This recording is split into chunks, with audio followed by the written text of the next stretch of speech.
اثنين اثنين.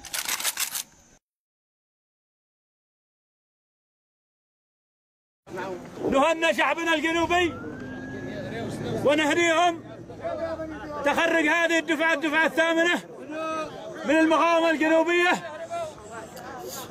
وأبطال المقاومة الجنوبية ودورة الشهيد الغار محمد مسعد ناقي.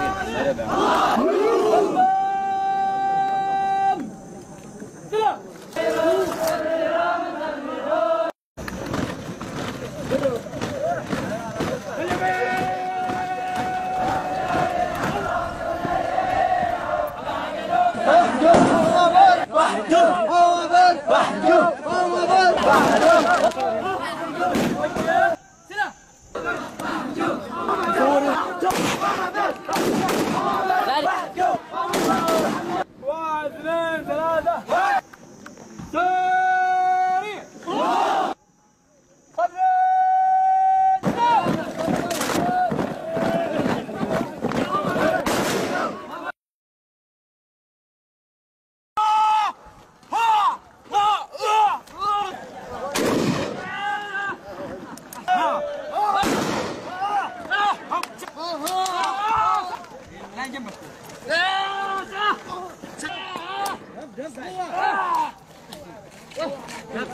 شبه حقيقة أحسن.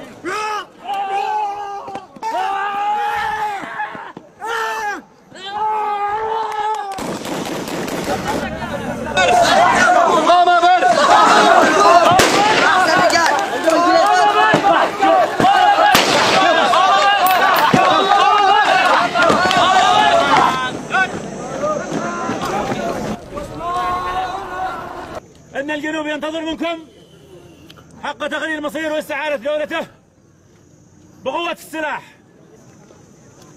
لذلك نحن في المقاومة الجنوبية نحثكم على الثبات واستمرار القتال حتى تغيير مصيرنا واستعادة دولتنا المشروعة وعاصمة عدن. عليكم أبطال المقاومة الجنوبية بعد أن نهيتم تدريباتكم العملية والعلمية أن تنتقلوا إلى جبهة القتال لتؤدوا دوركم التاريخي في انتزاع حقكم وتغيير مصيركم واستعادة دولتكم. لذلك علينا أبناء الجنوب كافة التلاحم والتراصي في كل ميادين القتال وكل الجبهات القتالية ضد المعتدي الغاشم، ضد الإرهاب، ضد التطرف. لذلك أبناء المقاومة الجنوبية نحثكم على الصمود إلى جانب قوات التحالف العربي، وذلك لأداء واجبكم القومي والوطني والديني. هذه القوات التي أدت دورها ونشكرهم باسم الشعب الجنوبي كافة، وننقل لهم تحياتكم من ميادين القتال إلى قوات التحالف وعلى رأسها المملكة العربية السعودية وخادم الحرمين الشريفين سلمان بن عبد العزيز. فإننا ننقل للعالم أجمع بأن أبناء الجنوب لهم قضيتهم ولهم حقهم في تقرير مصيرهم واستعادة دولتهم، وندعو كافة أبناء الجنوب للمطالبة بحقنا في استعادة دولتنا وعدم الاستحياء والحياء، لأن هذه أرضنا وهذه وطننا وهذا ديننا ونحن نقاتل من أجله.